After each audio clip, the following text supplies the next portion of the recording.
हिंद दोस्तों, economics class में एक बार फिर से आपका स्वागत है। मेरा नाम है चैन सिंह और आज बात हम करने वाले हैं प्रचुरता संबंधी परिभाषा पर। इससे पहले हमने दुर्लभता संबंधी जो परिभाषा है उसको समझ लिया है। आज उसके अपोजिट जो परिभाषा है उसको समझना है।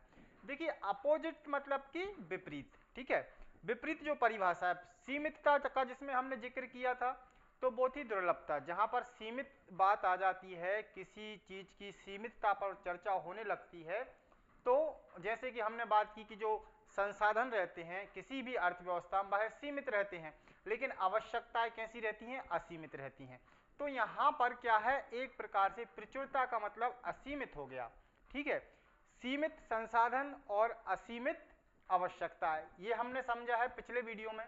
लेकिन आज हम प्रचुरता मतलब कि असीमित, एक प्रकार से उल्टा इसका हम समझने वाले हैं। असीमित मतलब कि जो संसाधनों की उपलब्धता है वह अधिक है, प्रचुर मात्रा में है। जैसे हम बात करते हैं कि ये प्रचुर मात्रा में ये चीज हमारे पास उपलब्ध है, ये चीज हमारे यहाँ प्रचुर मात्रा में मिलती है, इस प्रकार का ये जो शब्द है इसका अर्थ निकल के आता है। अब देखिए, अर्थशास्त्र की जो परिभाषा है, जब से लोगों ने अध्ययन करना प्रारंभ किया है अर्थशास्त्र का, तब से जो भी अर्थशास्त्री आते हैं वह अपने हिसाब से एक डेफिनेशन देके जाते हैं। तो आपका जो पहला चैप्टर है उसमें आप डेफिनेशन ही पढ़ेंगे, मार्शल की डेफिनेशन पढ़ेंगे, इसके बाद रॉबिन्स की डेफिनेशन देखी हमने, फिर कोटेल की डेफिनेशन देखी, और ये जो डेफिनेशन है प्रचुरता संबंधी डेफिनेशन, ये दी है एम.जी. बोकरे ने, ठीक है। इनका नाम थोड़ा सा अजीब है, मैं बार बार नहीं लूंगा, हो सकता है कुछ गलत बोल जाऊं, तो एम.जी. सर करके हम यहाँ पर लेके चलेंगे, ठीक है। तो अर्थशास्त्र की जो परिभाषा है किसके संदर्भ में? प्रचुरता संबंधी परिभाषा, मतलब कि असीमित संसाधन, सीमित ना होकर असीमित, मतलब कि जो पूर्ति होगी वह बहुत ज्यादा होगी। जैसे कि किसी के पास खाने की कमी नहीं होगी, प्रचुरता है, मतलब कि उसके पास उपलब्धता है। यदि उसके पास कमी नहीं है तो उसके पास उपलब्धता है। किसी के पास पैसे की कमी नहीं है, मतलब कि उपलब्धता है, प्रचुरता है। ये इसका मतलब है। जहां पर हमने सीमित को समझ लिया, उसका उल्टे की क्या परिभाषा हो सकती है वो समझते हैं। तो सबसे पहले इनकी परिभाषा पर हम नजर डालेंगे, उसके बाद हम आगे इसकी व्याख्या करेंगे।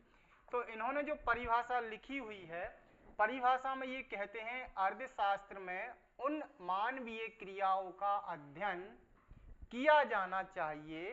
कौन सी क्रियाओं का? मानवीय, ठीक है, जो सीमितता उत्पन्न करती हैं। क्या करती हैं? जो सीमितता उत्पन्न करने वाली सभी शक्तियों को हटाकर क्रमानुसार प्रचुरता की दशा उत्पन्न करती हैं। ये इनकी परिभाषा है। अब इस परिभाषा को तोड़ तोड़ के बीच में से हम इसका अर्थ समझने का प्रयास करें। देखिए, पहले हम पढ़ते हैं तो अर्थशास्त्र में उन मानवीय क्रियाओं का अध्ययन किया जाना चाहिए, ठीक है। ये तो वो जोर दे रहे हैं कि क्या अध्ययन किया जाना है, ठीक। उसके बाद बता रहे हैं, क्या बता रहे हैं? जो सीमितता उत्पन्न करने वाली सभी शक्तियों को, किसको? उन बातों का अध्ययन करना चाहिए या उन क्रियाओं का अध्ययन करना चाहिए जो सीमितता उत्पन्न करने वाली हैं। सीमितता उत्पन्न करने वाली हैं मतलब कि सीमित मात्रा को दर्शाती हूं। सीमित, जैसे कि हमारे पास भूमि सीमित मात्रा में है, जैसे कि आपका खेत है, आप उस खेत को बढ़ा सकते हैं क्या? नहीं बढ़ा सकते। आपके पास जो मकान है उसको बढ़ा सकते हैं क्या? नहीं बढ़ा सकते। कैसा है वो भूमि हमारी सीमित है। अब ये क्या कह रहे हैं? उन जो सीमितता उत्पन्न करने वाली शक्तियां हैं उन्हें हटाकर क्रमानुसार क्या कर दिया जाए? जो शक्तियां सीमितता को उत्पन्न करती हैं उनको हटा दिया जाए और क्रमानुसार प्रचुरता की दशा उत्पन्न करती हों। क्या करती हों? उन्हें लागू करना है। जो प्रचुर मात्रा में, मतलब कि प्रचुरता उत्पन्न करती हों या प्रचुरता दिखाती हों, उपलब्धता दिखाती हों, दर्शाती हों, उनको हमें लागू करना चाहिए। एक प्रकार से ये इनका तात्पर्य है परिभाषा में कहने का, जो ये बता रहे हैं। अब तीन तरीके से हमने तोड़ लिया इसको, यहां से तोड़ा, यहां से तोड़ा और यहां से तोड़ के इसका अर्थ हमने एक निकाल लिया। क्या कह रहे हैं? एम.जी. सर बोल रहे हैं कि अर्थशास्त्र में उन मानवीय क्रियाओं का अध्ययन करना चाहिए जो सीमितता उत्पन्न करने वाली शक्तियां हैं उन्हें हटाकर क्या करना है, उनका अध्ययन करना है जो क्रमानुसार प्रचुरता की दशा उत्पन्न करती हों। ठीक है, प्रचुरता मतलब कि उपलब्धता, असीमितता, कितना भी उपलब्ध होता जाए, कितना भी उसका उपभोग किया जाए, वो खत्म नहीं होना चाहिए। ठीक है, तो वो होती है प्रचुरता। ये तो इनकी परिभाषा। अब इसकी हम व्याख्या करते हैं थोड़ी सी, क्योंकि यदि अधिक मार्क्स में आ जाए और हमें व्याख्या करने के लिए कहा जाए तो किस प्रकार से हम इसकी व्याख्या करेंगे, थोड़े से उस पर हम चर्चा कर लेते हैं।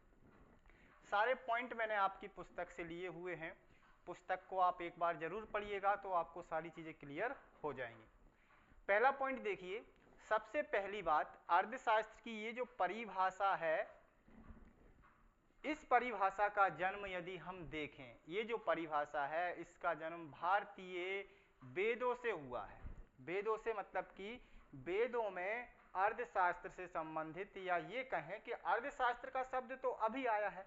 ठीक है, पहले जो भी क्रियाएं होती थी, जो धन से संबंधित क्रियाएं होती थी, उनका जो अध्ययन है या उनके जो नियम और सिद्धांत दिए गए हैं वेदों में, उनके आधार पर ये परिभाषा है।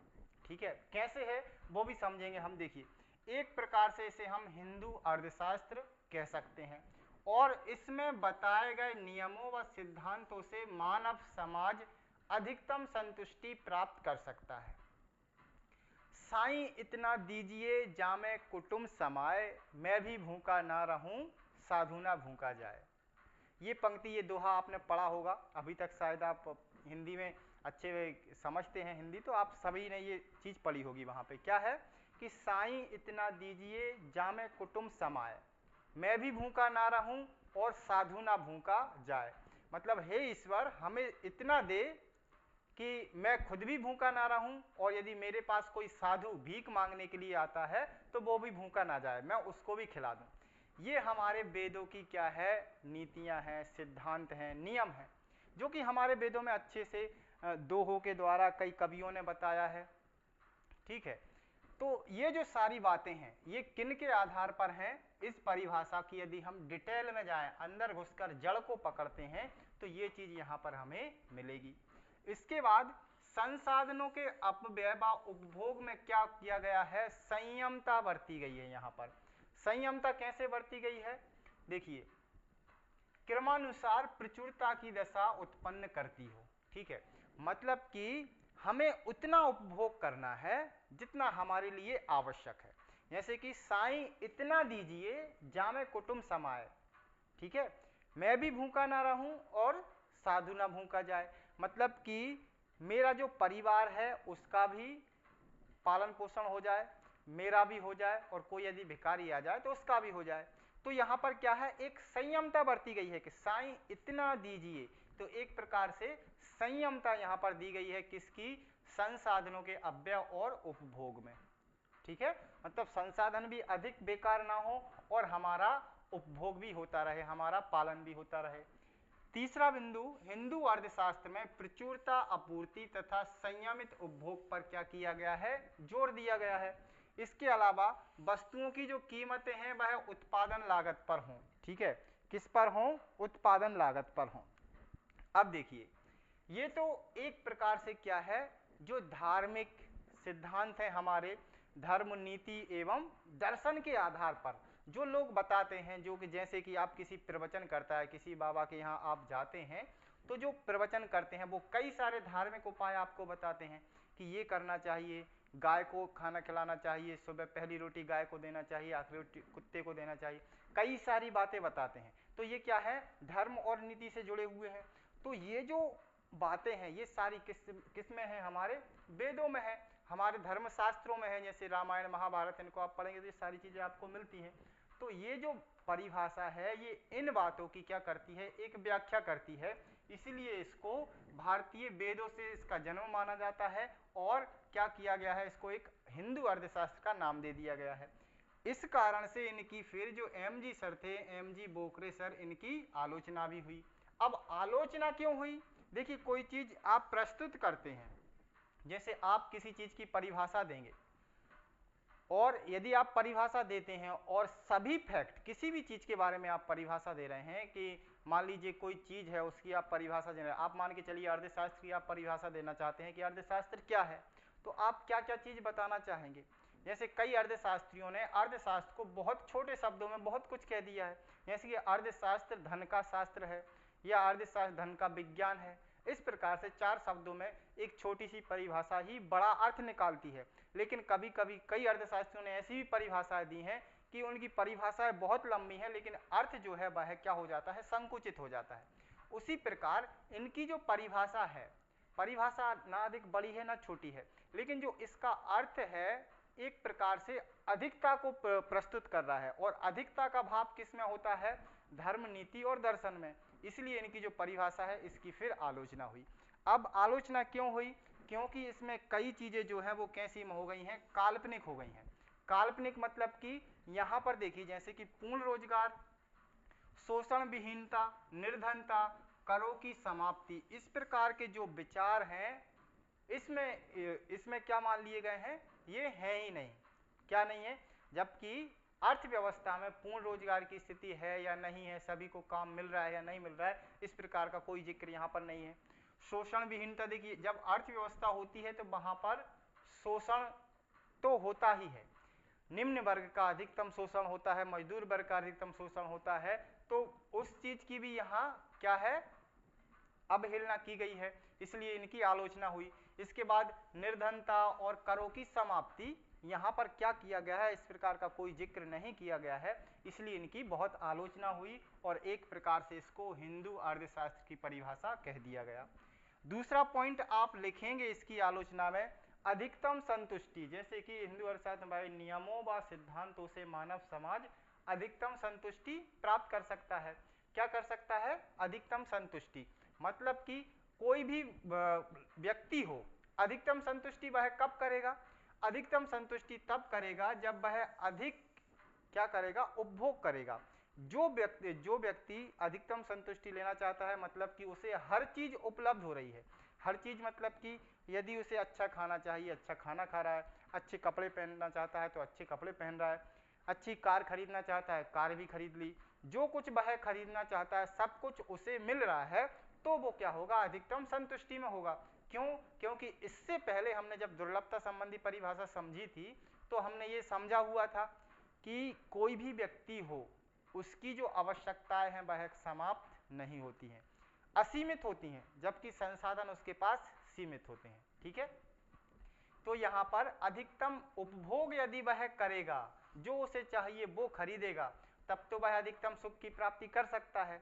लेकिन यहीं पर इसी परिभाषा में क्या कह दिया गया है कि संयमित उपभोग करना चाहिए। क्या करना चाहिए, संयमित उपभोग, कि साईं इतना दीजिए जा मैं कुटुंब समाए, मैं भी भूखा ना रहूं साधु ना भूखा जाए।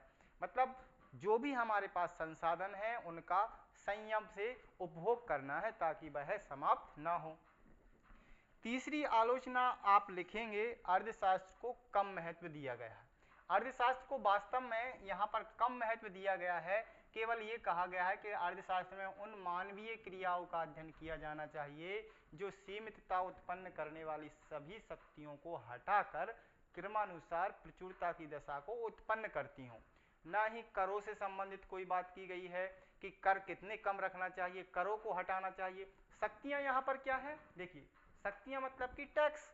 जैसे कि यदि हम छोटा सा एक अर्थ जोड़कर देखें कि शक्तियां क्या हो सकती हैं, बाजार शक्तियां यहाँ पर क्या होती हैं, मांग और पूर्ति। ये चीज आगे जाकर आप समझेंगे कि मांग और पूर्ति क्यों होती हैं बाजार शक्तियां। ठीक है, मांग और पूर्ति ये क्या है, बाजार की दो महत्वपूर्ण शक्तियां हैं। दूसरी एक और शक्ति है जो सरकार के पास होती है, ये होते हैं टैक्स या फिर कर। ठीक है, अंग्रेजी में टैक्स और हिंदी में कर। अब यदि सरकार किसी वस्तु को महंगा करना चाहती है तो उस पर टैक्स लगा देगी, और सस्ता करना चाहती है तो टैक्स कम कर देगी। तो शक्तियों को हटाकर क्रमानुसार प्रचुरता की दशा उत्पन्न करती हो। तो यहाँ पर टैक्स से संबंधित कोई बात की गई है, नहीं की गई है। ठीक है। अब वो शक्तियां कौन सी शक्तियां हैं, मांग है, पूर्ति है या कर है, इनका जिक्र यहाँ पर नहीं किया गया है। तो अर्थशास्त्र को एक प्रकार से कम महत्व दिया गया है। जो महत्व है वह पूरी तरीके से धर्म, नीति एवं दर्शन को प्रदान किया गया है। इस कारण से इस परिभाषा की आलोचना की जाती है। तो ये जो प्रचुरता संबंधी परिभाषा है इसे समझ लीजिएगा, एक बार आप पढ़ेंगे आसानी से समझ जाएंगे। कोई भी प्रॉब्लम है तो कमेंट करके जरूर बताइएगा, एक बार फिर से चर्चा करने का प्रयास करेंगे। तो आज के लिए इतना काफ़ी है, मिलते हैं अगली क्लास में, तब तक के लिए जय हिंद, वंदे मातरम।